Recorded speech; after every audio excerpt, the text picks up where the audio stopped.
Instagram.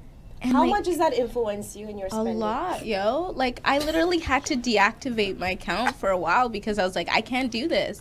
I can't keep up with everything. Is that the same for everyone? No, I don't have Instagram. I'm like a no social media person. So Instagram doesn't influence you. What about you?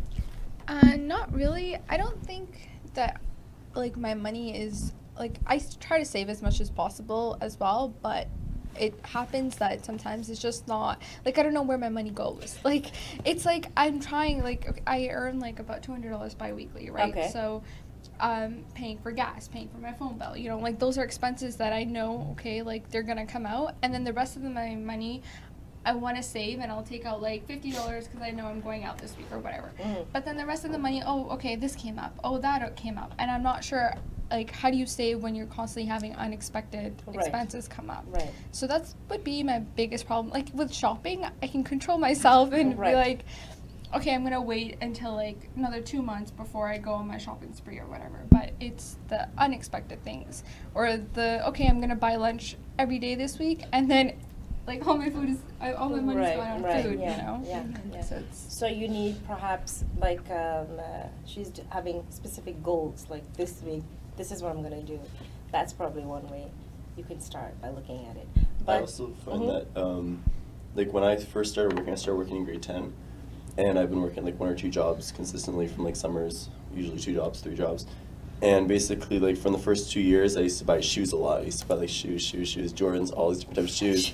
And then, like, after this 1 year, I was like, I wanted to go on a trip, but I didn't have any money because I got all the shoes. I'm like, what's the point of having, like, these items when you can't, like, experience anything with them? So then after that, I set up, like, the saving, like, this weekly saving thing where it takes out either bi-weekly or, like, monthly.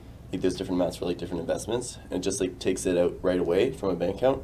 So, like, I never even, like, plan on having that money to like actually spend. So you automated it. Yes, automated, exactly. So like it just comes out automatically, and like I have to rely on myself to be like, okay, I have to keep 250 for each end of each month because I know I have to get that taken out. And basically, like, I think the one thing that helps me save, like, compared to like what my peers like usually tell me about, like, oh, how they can't like keep any money or whatnot, or like they can't go on trips because like they can't save all the money up, and I'm like, the difference is like I like never like spend money on food. Like I'm at school, like I don't go to Tim Hortons. I'm not like a coffee drinker, which I think like helps me a lot because like. You don't drink coffee? No. Okay. Unlike people like drink coffee every day and then go to Tim Hortons every day, and it's like, it seems only like, oh, it's only $2 for like coffee in a bag or whatever, but like $2 every day, it's $10. Yeah. $20. More spending on food. Yeah. Like it just adds up, like all the little tiny things that people just like tap away, and it's just like pocket change, but pocket change is a lot when it's coming out of your card, not out of your pocket.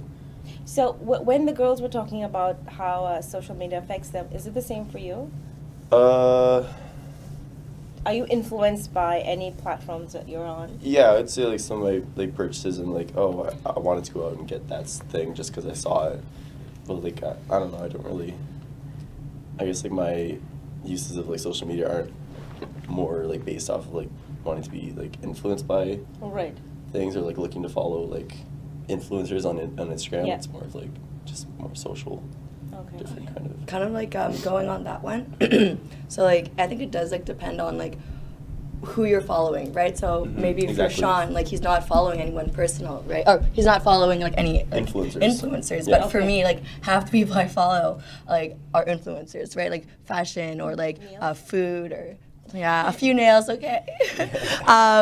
And then when I see that, I want to like kind of replicate that. Like I'd love their style. That's why I'm following them, right? Like, I think if I really cut down on like who I was following, like just my friends, then I don't think I would have like as much of an affinity to, let's say, replicate those styles or like have those looks. Or I do follow a lot of like food Instagrams.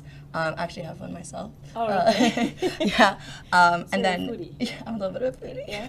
And it's just like, it becomes such a lifestyle. Like eating out, like what Sean says, like that's such a big thing, and it's very expensive. And like I admit, like I eat out like a lot, but I also am not from around here, and I don't want to make that an excuse. Like I'm from Ottawa, but I've found that living by myself, I really took like my parents' like food for granted, and like I have to make it myself. And before I had my car, I had to like go to the grocery by myself, and in the car, it's like I'm carrying like 4 like bags of groceries, and like I'm not like the strongest, right? So So logistically, it wasn't working for you. it wasn't working out for me. Yeah, okay. And like it felt like eating out, like oh yeah, like $10 for like a cheap meal, like at a Vietnamese place or something like that felt like yeah, at least I'm eating something.